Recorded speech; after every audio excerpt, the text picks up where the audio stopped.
Hello friends, இன்றைக்கி நம்ம இந்த வீடியோவில் எதை பற்றி பார்க்க போகிறோம்னு பார்த்தீங்கன்னா, இளைஞர்கள் அதாவது படிச்சுட்டு வேலை இல்லாதவங்களுக்கு வந்து தமிழக அரசு மாதம் மாதம் ரூ. 1000 வரை கொடுக்கக்கூடிய ஒரு இதை பற்றி தான் நம்ம பார்க்க போகிறோம், ஸ்கீமை பற்றி.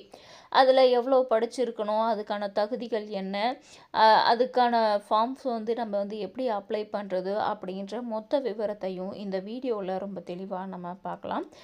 அதுக்கு முன்னாடி நீங்கள் வந்து 10th பாஸ் ஆகிருக்கணும், ஃபெயில் ஆகிருக்கணும், எதுவாக இருந்தாலும் சரி, இதில் வந்து நம்ம வந்து விண்ணப்பிக்கலாம். அதுக்கான வாய்ப்பு இருக்குது. மறக்காமல் இந்த வீடியோவை ஸ்கிப் பண்ணாமல் பாருங்கள். அப்போ தான் நம்ம கொடுக்கக்கூடிய ஒவ்வொரு இன்ஃபர்மேஷன் வீடியோவும் உங்களுக்கு தெளிவாக புரிய வரும். வாங்க இப்போ வீடியோக்குள்ளே போகலாம். முதல்ல இந்த வெப்சைட்டை ஓப்பன் பண்ணிக்கோங்க. டிஎன் வேலைவாய்ப்பு government.in அப்படின்ற வெப்சைட்டை ஓப்பன் பண்ணோன்னா இதில் வந்து நமக்கு வந்து டாக்குமெண்ட்ஸ் டவுன்லோட் ஆப்ஷன் வந்து காட்டும். அதில் நம்ம போய்ட்டு டாக்குமெண்ட்ஸ் டவுன்லோட் பண்ணோன்னா அந்த டாக்குமெண்ட் மூலிமா தான் நமக்கு வந்து என்னென்ன தகுதிகள் இருக்குது அப்படின்ற மொத்த விவரத்தையும் நம்ம பார்க்கலாம். அதுக்கு எப்படி அப்ளை பண்ணணும், அதுக்கான கேட்டகிரிஸ் என்னென்ன அப்படின்ற மொத்த விஷயத்தை பற்றியும் நம்ம பார்க்கலாம். இப்போ வாங்க நம்ம டவுன்லோட் பண்ண ஆப்ஷனுக்கு போகலாம். இப்போ இதை பார்த்தீங்கன்னா டவுன்லோட் பண்ணிட்டோம். தமிழ்நாடு வேலைவாய்ப்பற்ற இளைஞர்களுக்கான வேலைவாய்ப்பற்ற உதவித்தொகை அப்படின்னு சொல்லி கொடுத்துருக்காங்க திட்டத்தில். இந்த திட்டத்தில் 10ஆம் வகுப்பு தேர்ச்சி பெறாதவர்களுக்கு மாதம் ரூ. 200, தேர்ச்சி பெற்றவர்களுக்கு மாதம் ரூ. 300 அப்படின்னு சொல்லி கொடுத்துருக்காங்க. ப்ளஸ் டூ தேர்ச்சி அதற்கு சமமான தகுதி பெற்றவர்களுக்கு அப்படின்னு சொல்லி மாதம் 400 வந்து சொல்லியிருக்காங்க. பட்டதாரி முதுகலை பட்டதாரிகளுக்கு மாதம் ரூ. 600 வந்து சொல்லியிருக்காங்க. இப்போ இதில் வந்து பார்த்திங்கன்னா தகுதி பெற்ற அதாவது உதவித்தொகை தகுதி பெற்ற தகுதியானவர்கள் அப்படின்னு சொல்லிட்டு பார்த்தோன்னா 10ஆம் வகுப்பு தேர்ச்சி பெற்றவர்கள் பெறாதவர்கள் எஸ்எஸ்எல்சி எக்ஸாம் எழுதி பாஸ் பண்ணியிருக்கணும். 12th தேர்ச்சி அதற்கு சமமான அதற்கு சமமான தகுதியான படிப்பு, இடைநிலை ஆசிரியர் பயிற்சி முடித்தோர் அப்படின்ற இவங்க எல்லாருக்குமே வந்து அதில் வந்து அப்ளை பண்ணலாம். அதுக்கு வந்து காசு வர்றதுக்கான வாய்ப்பு இருக்குது. ஆனால் இந்த பட்டதாரி பொறியியல், கால்நடை மருத்துவம் சம்மந்தப்பட்ட இந்த மாதிரியான படிப்புகள் படித்தவங்களுக்கு வந்து இந்த ஸ்கீமில் வந்து இடம் கிடையாது அப்படின்னு சொல்லி இருக்காங்க. 2வது ஆப்ஷன் பார்த்திங்கன்னா, பதிவு செய்து காத்திருப்பு காலம் வந்து 5 ஆண்டு குறையாமல் இருக்க வேண்டும். அதாவது நம்ம வந்து எம்ப்ளாய்மெண்ட் ஆஃபீஸில் போய் பதிவு பண்ணுவோம் இல்லையா, அது பதிவு பண்ணி 5 ஆண்டுகள் நிரம்பி இருக்கணும் அப்படின்னு சொல்லி இருக்காங்க. வருமானம் பார்த்திங்கன்னா ஆண்டுக்கு 72,000க்குள்ளே தான் நமக்கு வந்து வருமானம் வந்து ஈட்டணும் அப்படின்னு சொல்லியிருக்காங்க. நம்மளுடைய குடும்பம் வந்து பிற்படுத்தப்பட்டோர் அல்லது ஆதி திராவிடர், பழங்குடியினர் இந்த மாதிரியான கேட்டகரியில் இருக்கிறவங்க வந்து 45 வயது வந்து பூர்த்தி அடைந்து இருக்கக்கூடாது அப்படின்னு சொல்லியிருக்காங்க. 45 வயசுக்குள்ளே வந்து அவங்க வந்து இதுக்கு வந்து அப்ளை பண்ணலாம். மற்ற கேட்டகரியில் இருக்கிறவங்க வந்து 40 வயது வந்து பூர்த்தி அடைகிறதுக்குள்ளே வந்து அப்ளை பண்ணி நம்ம வந்து வாங்கிக்கலாம். அதுக்கான வாய்ப்பு இருக்குது. இருப்பிடம் அப்படின்னு பார்த்தீங்கன்னா, விண்ணப்பதாரர் தம்முடைய பள்ளி கல்வி அல்லது கல்லூரி கல்வியை முழுமையாக தமிழ்நாட்டிலேயே படித்திருக்க வேண்டும் அப்படின்னு சொல்லியிருக்காங்க. அப்படி அவர் வந்து படிக்கலை அப்படின்னா அவருடைய பெற்றோர்களுள் ஒருவர் அல்லது காப்பாளர் 15 ஆண்டுகளுக்கு குறையாமல் தமிழகத்தில் வசித்திருக்க வேண்டும் அப்படின்னு சொல்லியிருக்காங்க. வேலைவாய்ப்பின்மை அப்படின்றதுல 6வது ஆப்ஷனில் பார்த்தோம்னா, விண்ணப்பதாரர் அரசு துறை, தனியார் துறை எவ்வித ஊதியமும் பெறும் பணியிலோ அல்லது சுய வேலை வாய்ப்பிலோ ஈடுபடாதவராக இருத்தல் வேண்டும் அப்படின்னு சொல்லியிருக்காங்க.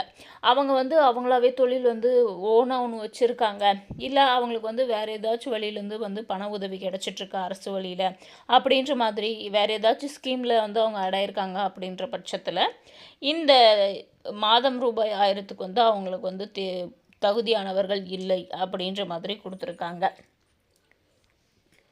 இந்த ஸ்கீமுக்கு அப்ளை பண்ணுறதுக்கு வந்து அவங்க வந்து ரெகுலர் வந்து ஸ்டூடெண்ட்டாக இருக்கக்கூடாது. அதாவது தினமும் வந்து பள்ளிக்கு போகிறவங்களாக இருக்கக்கூடாது அப்படின்னு சொல்லியிருக்காங்க. 8வது பாயிண்ட் பார்த்திங்கன்னா, ஏற்கனவே நடைமுறைப்படுத்தப்பட்ட 1993 நிறுத்தம் செய்யப்பட்ட வேலைவாய்ப்பற்றோர் நிவாரண திட்டத்தின் கீழ் பயன்பெற்ற மனுதாரர்களுக்கு இப்புதிய வேலைவாய்ப்பற்றோர் உதவித்தொகை திட்டத்தின் கீழ் நிர்ணயம் செய்யப்பட்டிருக்கின்ற வயது வரம்புக்குட்பட்டு வேலைவாய்ப்பற்றோர் உதவித்தொகை பெற தகுதியானவர்கள் ஆவர் அப்படின்னு சொல்லியிருக்காங்க. விண்ணப்பித்தல் மற்றும் தொடர்ந்து பயன்பெறுதல் பற்றிய விவரம் அப்படின்னு சொல்லி பார்த்தோம்னா, நமக்கு வந்து நம்ம வந்து எந்த மாவட்டத்தில் இருக்கோமோ அந்த மாவட்டத்தில் தேசியமயமாக்கப்பட்ட ஏதேனும் ஒரு வங்கியில் வந்து வங்கி கணக்கு வச்சுருக்கணும், சேவிங்ஸ் அக்கௌண்ட்டு, அந்த அக்கௌண்ட் நம்பரு, பிரான்ச் கோடு, இதையெல்லாம் நம்ம வந்து நமக்கு ஃபார்ம் கிடைச்ச 30 நாளைக்குள்ளே நம்ம வந்து அக்கௌண்ட் ஓப்பன் பண்ணியிருக்கணும். அந்த ஃபார்மோடு இதையெல்லாம் அட்டாச் பண்ணியிருக்கணும். இந்த வேலைவாய்ப்பற்றோர் உதவித்தொகை வந்து 3 ஆண்டுகளுக்கு மட்டும்தான் கொடுப்போம் அப்படின்ற மாதிரி சொல்லியிருக்காங்க. வேலைவாய்ப்பற்றோர் உதவித்தொகை பெறும் காலத்தில் அரசு துறையில் அல்லது தனியார் துறையிலிருந்தோ பணி நியமனம் பெற்றாலோ அல்லது சுய வேலைவாய்ப்பில் ஈடுபட்டாலோ அது தொடர்பான விவரங்களை உடனடியாக உரிய வேலைவாய்ப்பு அலுவலகத்திற்கு தெரிவிக்க வேண்டியது விண்ணப்பதாரரின் பொறுப்பாகும். அரசு துறையிலோ அல்லது தனியார் துறையிலோ பணி நியமனம் பெறலாம் அல்லது சுய வேலைவாய்ப்பில் ஈடுபட்டோர் வேலைவாய்ப்பற்றோர் உதவித்தொகை வழங்குவதில் நிறுத்தம் செய்யப்படும் அப்படின்னு சொல்லியிருக்காங்க. வேலைவாய்ப்பற்றோர் உதவித்தொகை பெறும் காலத்தில் பதிவை தொடர்ந்து புதுப்பித்து வர வேண்டும் அப்படின்னு சொல்லியிருக்காங்க.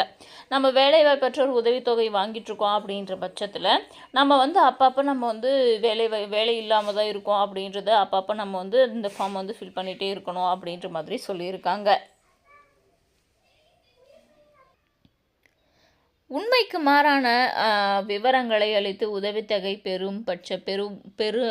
பெறுபவரின் பதிவு ரத்து செய்யப்படும் அப்படின்னு சொல்லியிருக்காங்க.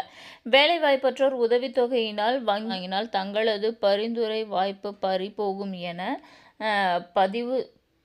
பதிவுதாரர்கள் அச்சப்பட தேவையில்லை அப்படின்னு சொல்லியிருக்காங்க. அதாவது என்ன சொல்ல வராங்கன்னு பார்த்தீங்கன்னா, இப்போ நமக்கு வந்து ஒரு வேலை கிடச்சிருக்கு, நம்ம வந்து அதுக்கு போகிறோம் அப்படின்ற பட்சத்தில் நமக்கு வந்து அந்த உதவித்தொகை வர்றதுனால நமக்கு அந்த வேலை பறிபோகுமோ அப்படின்ற பயம் வந்து நமக்கு வேண்டாம் அப்படின்னு சொல்லியிருக்காங்க. இதுக்கான அப்ளிகேஷன் வந்து பார்த்திங்கன்னா நம்மளுடைய சைஸ் ஃபோட்டோ, அதுக்கப்புறம் நம்மளுடைய பெயர், விண்ணப்பம், இதை பற்றின டீட்டெயில்ஸ் வந்து கேட்டிருக்காங்க. நம்ம வீட்டில் யார் யார், நம்ம என்ன படிச்சிருக்கோம், எப்போ தேர்ச்சி பெற்றிருக்கோம், அது மட்டும் இல்லை நம்ம எம்ப்ளாய்மெண்ட் ஆஃபீஸில் வந்து நம்ம எப்போ பதிவு பண்ணியிருக்கோம், அந்த பதிவு டேட்டு இது எல்லாம் கேட்டிருக்காங்க. இந்த விவரங்கள் எல்லாம் நம்ம வந்து ஃபில் பண்ணணும். வங்கியின் பெயர், பிரான்ச்சு, அதுக்கப்புறம் சேமிப்பு கணக்கு எண், வங்கியின் IFSI கோடு, இதையெல்லாம் நம்ம வந்து எழுதணும். இதை முடித்ததுக்கப்புறமா இதுக்கு மேலே வந்து அவங்க ஆஃபீஸர்ஸ் வந்து இதை வந்து அவங்க வந்து சைன் போட்டு கொடுப்பாங்க நமக்கு. இதெல்லாம் அவங்க வந்து ஃபில் பண்ணிக்குவாங்க. அடுத்து பார்த்திங்கன்னா இதெல்லாம் அவங்க ஃபில் பண்ணது. வருவாய்த்துறை சான்று அப்படின்றது நம்மளுடைய வருமான சர்டிஃபிகேட் மாதிரி தான் இதுவும். இவங்க வந்து 72,000க்கு கீழே தான் வருமானம் வாங்குறாங்க அப்படின்ற விவரங்களை அவங்க தான் வந்து பூர்த்தி செஞ்சு சீல் போட்டு நமக்கு வந்து சைன் பண்ணி கொடுப்பாங்க. இந்த ஃபார்ம் வந்து ஆன்லைன்லேயும் எடுத்துக்கலாம், அப்படி இல்லைன்னா நம்ம வந்து நேரில் போயிட்டு கூட வாங்கிக்கலாம். அதிக இடங்களில் வந்து ஆன்லைன் ஃபார்ம் வந்து எடுத்துக்கிறது இல்லை. அவங்கக்கிட்டே போய் நேரடியாக அவங்க இன்னொரு ஃபார்ம் கொடுப்பாங்க. அதை வாங்கி நம்ம வந்து அது மூலிமா வந்து நம்ம வந்து அப்ளை பண்ணுற மாதிரி இருக்கும். அந்த மாதிரியான ஃபார்ம்ஸ் வந்து நம்ம பார்த்து எடுத்துக்கலாம். இந்த விவரங்களை எல்லாம் பூர்த்தி பண்ணிவிட்டு இதுக்கான தகுதிகள் என்னென்ன அப்படின்றதையும் நம்ம வந்து தெளிவாக சொல்லியிருக்கோம். இதுக்கப்புறம் வந்து நீங்கள் வந்து அப்ளிகேஷன் ஃபார்மை வாங்கி அப்ளை பண்ணி இந்த மாதம் 1000 ரூபாய் வர்றது வந்து நீங்கள் வந்து உதவியை வந்து பெறுங்க. இந்த மாதிரியான யூஸ்ஃபுல்லான கண்டென்ட்ஸ் போடுற நம்ம வீடியோவுக்கு லைக் பண்ணிவிடுங்க. இந்த மாதிரியான யூஸ்ஃபுல்லான கண்டென்ட்ஸ் பார்க்குற உங்கள் ஃப்ரெண்ட்ஸ் அண்ட் ஃபேமிலிக்கு இந்த வீடியோவை ஷேர் பண்ணிவிடுங்க.